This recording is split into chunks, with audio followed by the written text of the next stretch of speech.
Hello बच्चे। तो हम लोग इलेक्ट्रोस्टैटिक का टॉपिक पढ़े थे पिछले क्लास में। आज का जो क्लास होगा हम लोग का, आज का जो वीडियो बनेगा सो कूलॉम्स लॉ पे होगा। I am going to start Coulomb's law. Okay, so pen copy निकाल लीजिए। आज हम लोग कूलॉम्स लॉ के बारे में फोकस करेंगे। ओके,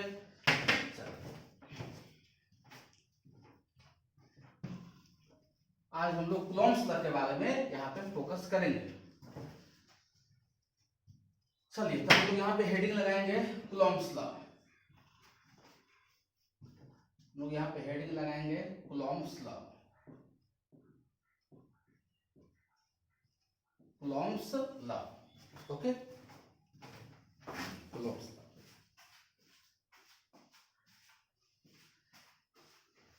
वीडियो अच्छा बन रहा है, थोड़ा सा लाइटिंग का प्रॉब्लम है। वो थोड़ा सा वो विंडो से और डोर से वो जो लाइटिंग आता है उसी से थोड़ा सा इस पर फोकस ज़्यादा हो जाता है, शाइनिंग ज़्यादा होता है, तो थोड़ा सा प्रॉब्लम होता है वीडियो में। तो बाहर से जो खिड़की से लाइटें आ रही है वो उसको बंद करने पर भी वो जो लाइट थोड़ा सा आ जा रहा है, तो थोड़ा सा लाइटिंग का प्रॉब्लम है। कोई दिक्कत नहीं, फिर भी अच्छा वीडियो लगेगा, आपको टोटल चीज़ समझ में आएगा। कोई भी चीज़, किसी भी चीज़ में दिक्कत हो कहीं भी, आप हमको व्हाट्सएप ग्रुप में आप हमको कमेंट कर सकते हैं, आप हमको वहाँ पे भेज सकते हैं। आपको कहाँ प्रॉब्लम हुआ हम उसको सॉल्व करेंगे, आपको बताएंगे। आप हमको टेलीफोन कॉल भी कर सकते हैं। ओके, चलिए हम लोग आज कूलॉम्स लॉ स्टार्ट करेंगे। कूलॉम्स लॉ के बारे में हम लोग देखते हैं। तो देखिए, सबसे पहले आपको बता दें, कूलॉम्स लॉ में इलेक्ट्रोस्टैटिक फोर्स की चर्चा होगी। ओके, तो कूलॉम्स लॉ फ्रांस के वैज्ञानिक, French scientist Coulomb, French scientist Coulomb. तो कूलॉम साहब जो है फ्रांस के वैज्ञानिक है, फ्रेंच साइंटिस्ट कूलॉम साहब। तो फ्रांस के वैज्ञानिक कूलॉम साहब ने बताए, इन्होंने दो चार्ज के बीच लगने वाले फोर्स के बारे में बताया। ओके, इन्होंने बोले कि अगर एक चार्ज Q1 है और दूसरा चार्ज Q2 है, दोनों के बीच का डिस्टेंस r है, और दोनों चार्ज को किस मीडियम में रखे उसका चर्चा हम बाद में करेंगे। फिलहाल इतना जानिए कि दो चार्ज है, दोनों के बीच का डिस्टेंस r है, तो इसके बीच लगने वाला जो इलेक्ट्रोस्टैटिक फोर्स है यह दो फैक्टर पे डिपेंड करेगा। सबसे पहला नंबर, यह इलेक्ट्रोस्टैटिक फोर्स डायरेक्टली प्रोपोर्शनल होता है दोनों चार्ज के प्रोडक्ट के, the product of two charge Q1 and Q2। यह इक्वेशन नंबर फर्स्ट। दूसरी बात, the electrostatic force acting between two charges is inversely proportional to the square of distance between them। Equation number second. इसी दोनों equation को solve करके Coulomb साहब ने एक फॉर्मूला दिए, जिस फॉर्मूला पे हम लोग दो चार्ज के बीच लगने वाले फोर्स का कैलकुलेशन कर लेते हैं। ओके, सो इधर ध्यान दीजिए। तो यहाँ पे हम लोग क्या करेंगे, from equation first and second इस दोनों को मल्टीप्लाई करेंगे। एक में मल्टीप्लाई करेंगे दो से, तो मल्टीप्लाई करेंगे तो लेफ्ट साइड में लेफ्ट से और राइट साइड में राइट से मल्टीप्लाई करेंगे। ओके, तो हम लोग यहाँ पे मल्टीप्लाई करते हैं। तो यहाँ पे लेफ्ट साइड में लेफ्ट से मल्टीप्लाई करेंगे तो फोर्स में फोर्स से करेंगे तो यहाँ पे आएगा फोर्स, इलेक्ट्रोस्टैटिक फोर्स। बोलिएगा सर फोर्स का स्क्वायर क्यों नहीं हुआ, दो गो फोर्स है तो फोर्स इंटू फोर्स, फोर्स का स्क्वायर होना चाहिए। नहीं, यहाँ पे इक्वल का साइन रहता, इक्वल का साइन तो स्क्वायर हो जाता, लेकिन यहाँ प्रोपोर्शनल का साइन है। प्रोपोर्शनल का साइन बताता है कि यह वस्तु इस वस्तु के इक्वल नहीं है, ये दोनों इक्वल नहीं है। इस प्रोपोर्शनल का मतलब यह हुआ कि जिस रेशियो में यह बढ़ेगा उसी रेशियो में यह बढ़ेगा, जिस रेशियो में यह घटेगा उसी रेशियो में यह घटेगा। इसका प्रोपोर्शनल का साइन का मतलब यह हुआ, इसलिए प्रोपोर्शनल का साइन दिया गया। इक्वल का साइन रहता तो यहाँ पे इसको मल्टीप्लाई करके स्क्वायर लिखते, इक्वल का साइन नहीं है इसलिए हम लोग यहाँ पे इस दोनों के बदला एक ही फोर्स लिखेंगे। ओके, फिर इसको मल्टीप्लाई करेंगे तो यहाँ प्रोपोर्शनल आएगा, इसको मल्टीप्लाई करेंगे तो Q1 into Q2 into 1 by क्या आएगा आर स्क्वायर। तो यहाँ पे इलेक्ट्रोस्टैटिक फोर्स जो आ गया यह प्रोपोर्शनल टू कितना आ गया, Q1 Q2 divided by are square. फिर यहाँ पे हम लोग इसको हटाकर इक्वल का साइन लगाएंगे, इक्वल का साइन लगाएंगे तो कांस्टेंट k से मल्टीप्लाई करेंगे तो k into Q1 into Q2 divided by क्या आ गया आर स्क्वायर। यही कूलॉम्स लॉ का फॉर्मूला है। इसी इलेक्ट्रोस्टैटिक फोर्स को हम लोग कूलॉम्बिक फोर्स, यहाँ पे इसको कूलॉम्बिक फोर्स भी कहते हैं। मतलब इलेक्ट्रोस्टैटिक फोर्स, इलेक्ट्रोस्टैटिक फोर्स को ही स्टैटिक फोर्स, इलेक्ट्रोस्टैटिक फोर्स जिसको हम लोग Fe कहते हैं, यह इक्वल होता है, यही इक्वल होता है कूलम्बिक फोर्स के। इलेक्ट्रोस्टैटिक फोर्स को ही हम लोग कूलम्बिक फोर्स के नाम से जानते हैं, इसको Fc भी कह सकते हैं, Fc भी कह सकते हैं। यही इलेक्ट्रोस्टैटिक फोर्स कूलम्बिक फोर्स कहलाता है, जिसका value K into Q1 Q2 divided by are square. इसमें K जो होता है दोस्तों, K जो होता है K, इस K को कहते हैं कूलम्बिक कांस्टेंट। ओके, इसमें K को हम लोग कहते हैं कूलम्बिक कांस्टेंट, कूलम्बिक कांस्टेंट। इसको हम लोग हिंदी में कहते हैं कूलम्बिक नियतांक, कूलम्बिक कांस्टेंट, कूलम्बिक नियतांक कहते हैं। ओके, इस K को हम लोग कूलम्बिक कांस्टेंट के नाम से जानते हैं। अब देखिए, ये जो आपका इलेक्ट्रोस्टैटिक फोर्स है, कूलम्बिक फोर्स है, K Q1 Q2 by are square, इसमें तीन वैल्यू अननोन है, एक चार्ज, दूसरा डिस्टेंस और तीसरा फोर्स। इस तीनों में से कोई भी दो को दिया रहेगा तो तीसरा नंबर हम इजीली निकाल लेंगे। K का जो वैल्यू है ये कांस्टेंट वैल्यू है, K का वैल्यू मीडियम पे डिपेंड करेगा, मीडियम पर। दोनों चार्ज को किस मीडियम में डाले हैं उस मीडियम के अनुसार K का वैल्यू होगा। तो डिफरेंट मीडियम के लिए K का वैल्यू डिफरेंट होगा। तो K का वैल्यू कांस्टेंट वैल्यू है, तो फोर्स, चार्ज और डिस्टेंस, यह तीन अननोन वैल्यू है। इस तीनों में से फोर्स, चार्ज और डिस्टेंस, इस तीनों में से कोई भी दो को दिया रहेगा तो तीसरा नंबर हम आसानी से निकाल लेंगे। ओके, इस K के बारे में हम डिटेल चर्चा करेंगे, K के बारे में विस्तार से चर्चा करेंगे। K का वैल्यू डिफरेंट मीडियम के लिए डिफरेंट होता है। K का वैल्यू जैसे ही चेंज होता है मीडियम के अकॉर्डिंग, तो फोर्स का वैल्यू भी चेंज हो जाएगा। इसीलिए कहा जाता है इलेक्ट्रोस्टैटिक फोर्स या कूलम्बिक फोर्स मीडियम पे डिपेंड करेगा। दो चार्ज को वाटर में डाल दीजिए तो फोर्स का वैल्यू कुछ अलग हो जाएगा, दोनों चार्ज को एयर में डाल दीजिए तो फोर्स का वैल्यू कुछ और हो जाएगा। मतलब इस दोनों चार्ज के बीच लगने वाला इलेक्ट्रोस्टैटिक फोर्स या कूलम्बिक फोर्स मीडियम पे डिपेंड करेगा, K पर डिपेंड करेगा। लेकिन इससे पहले हम 11th में पढ़े थे ग्रेविटेशन में कि दो मास के बीच, जैसे एक मास आप लिए थे, एक मास क्या लिए थे, एक मास लिए थे m1, दूसरा मास क्या लिए थे m2। तो इस दोनों के बीच लगने वाला जो ग्रेविटेशनल फोर्स है यह मीडियम पे डिपेंड नहीं करेगा, G m1 m2 divided by are square, क्योंकि इसमें G का वैल्यू चेंज नहीं होता है, सभी मीडियम के लिए फिक्स होता है, सभी जगह के लिए फिक्स होता है। इसलिए ग्रेविटेशनल फोर्स मीडियम पे डिपेंड नहीं करेगा। Gravitational force is independent of the medium, but electrostatic force is depends on medium because K depends on medium. For different medium the value of K will be different. So हम लोग इसके बारे में और चर्चा करेंगे। फिलहाल आप लोग कूलम्ब्स लॉ के बारे में हेडिंग लगा लीजिए, कूलम्ब्स लॉ, और लिखिए नीचे से हम लोग नोट करेंगे कूलम्ब्स लॉ के बारे में। लिखिए, according to French scientist Coulombs, हम लोग लिख लेते हैं कूलम्ब्स लॉ। कूलम्ब्स लॉ के बारे में हम लोग लिखेंगे,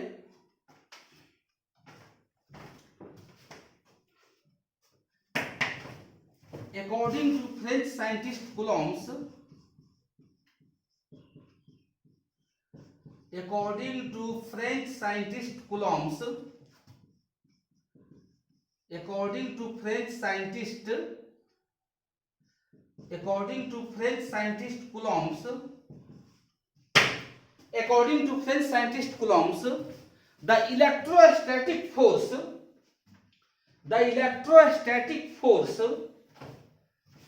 इसको मिटा देते हैं, the electrostatic force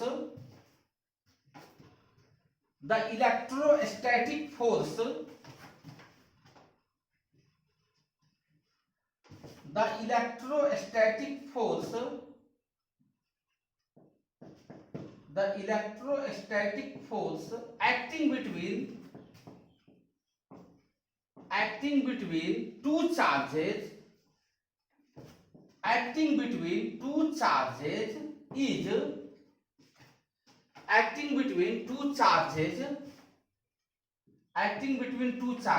are, first number में acting between two charges are, first number में directly proportional to directly proportional to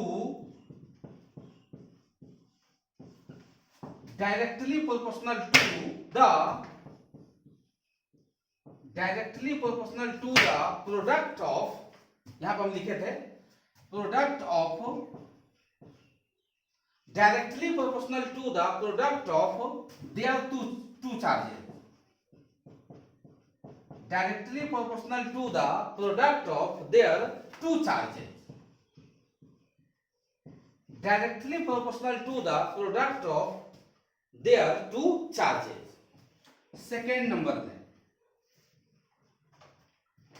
number में लिखिए inversely proportional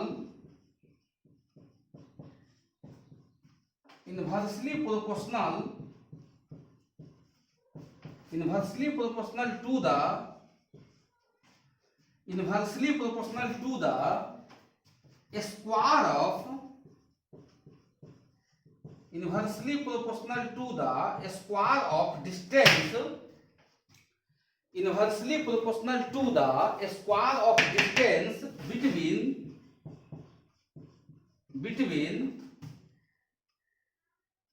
two charges, inversely proportional to the square of distance between two charges,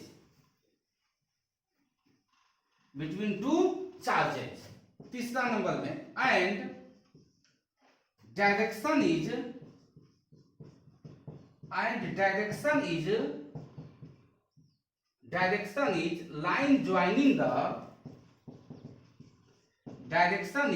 line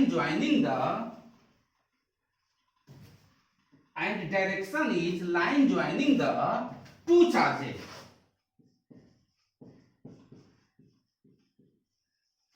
and direction is, ऐसे लिखिए, and direction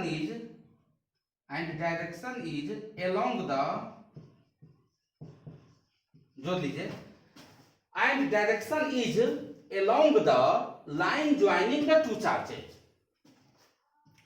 direction is along the line joining the two charges, दोनों charge को join करने वाला जो line है उसी के along डायरेक्शन होता है, किसका? इलेक्ट्रोस्टैटिक फोर्स का। ठीक, इस तरीका से हम लोग इसको नोट करेंगे। यह कुलॉम साहब का, कुलॉम्स लॉ का स्टेटमेंट है, कुलॉम्स लॉ का स्टेटमेंट है, इसके स्टेटमेंट को हम लोग लिखे हैं, कुलॉम्स लॉ का स्टेटमेंट है। ओके, तो फॉर्मूला हम लोग कुलॉम्स लॉ का हम लोग यहाँ फॉर्मूला अभी आपको यहाँ पे बोर्ड पे बताए थे, आप उसको नोट कर लेंगे। पहले स्टेटमेंट को लिख लेंगे, इस स्टेटमेंट को नोट में लिख लेंगे, उसके बाद जो हम आपको यहाँ बताए थे फॉर्मूला वो लिख लेंगे। तो हम आपको बताए थे एक चार्ज Q1 है, दूसरा चार्ज Q2 है, दोनों के बीच का डिस्टेंस R है, तो इसके बीच लगने वाला जो इलेक्ट्रोस्टैटिक फोर्स या कूलोम्बिक फोर्स है यह इक्वल टू कितना है, K Q1 Q2 divided by क्या है, R स्क्वायर। इसी K को कहते हैं, इसी K को हम लोग कहते हैं कूलोम्बिक कांस्टेंट।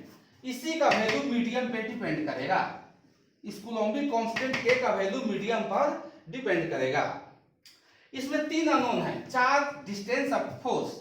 इस तीनों में से कोई दो को दिया रहेगा, तीसरा नंबर हम इजीली फाइंड आउट कर लेंगे। तीसरा नंबर जो थर्ड नंबर है वो इजीली फाइंड आउट कर लेंगे। ओके, इस यहाँ पे 3 अननोन है, इसमें से कोई भी दो को, कोई भी 2 अननोन दिया रहेगा तो हम तीसरा नंबर इजीली फाइंड आउट कर लेंगे। ओके, तो यहाँ पे हम लोग कूलोम्ब्स लॉ का फार्मूला जाने हैं, ये कूलोम्ब्स लॉ का आपका फार्मूला हुआ। ओके, इसमें K को हम लोग कूलोम्बिक कांस्टेंट के नाम से जानते हैं। अब देखिए, जैसे पहले भी आपको बता चुके हैं, समझने का प्रयास कीजिए, समझिए। लिखने के लिए तो हम पूरा लिख ही देते हैं, आप इसको समझने का प्रयास कीजिए। जैसे हम बोले थे कि 1 kg का एक मास है, याद कीजिए, और दूसरा मास आपका यहाँ पर 1 kg का है, और दोनों के बीच का डिस्टेंस मान लेते 1 मीटर है, डिस्टेंस 1 मीटर है। तो इसके बीच लगने वाला ग्रेविटेशनल फोर्स कितना बताए थे, Gm1 m2 by r square. तो G का वैल्यू कितना, 6.67 10 के power -11 m1 m2 r square कितना आया था, 6.67 इंटू 10 के पावर -11, इतना न्यूटन, जो बहुत ही छोटा फोर्स है।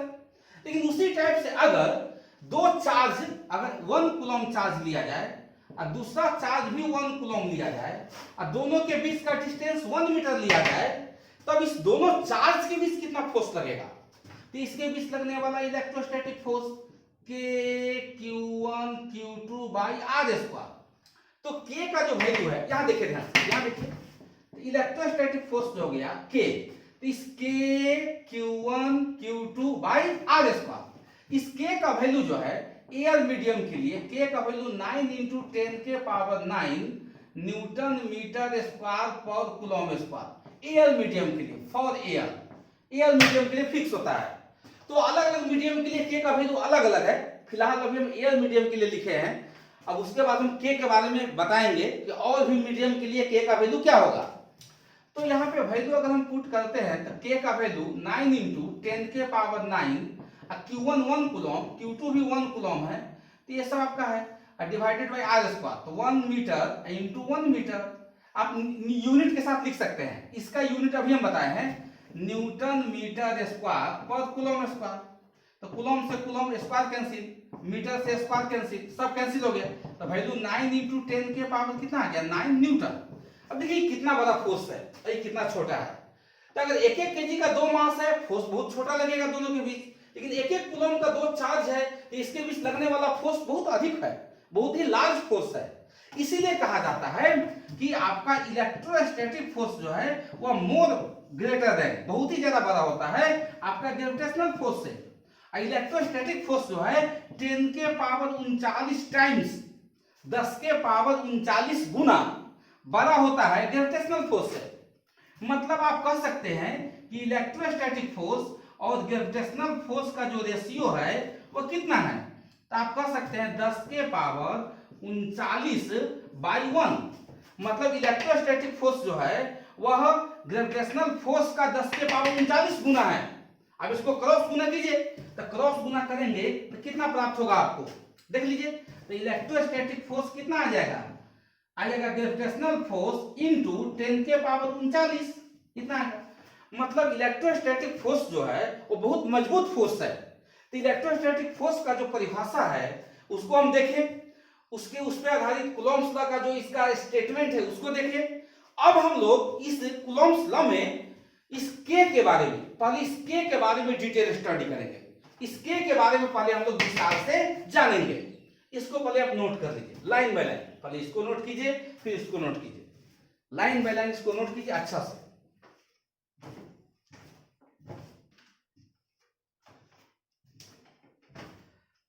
इसके बाद हम लोग K के बारे में डिटेल जानेंगे। K के बारे में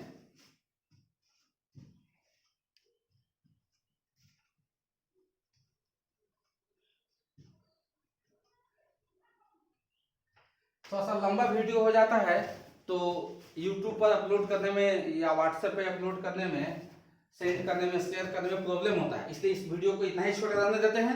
नेक्स्ट वीडियो में आपको इस कूलॉम्स लॉ का कूलॉम्बिक कांस्टेंट K के बारे में डिटेल बताएंगे और इप्सिलॉन नॉट के बारे में, इस दोनों के बारे में आपको हम डिटेल स्टडी बताएंगे, K के बारे में और इप्सिलॉन नॉट के बारे में।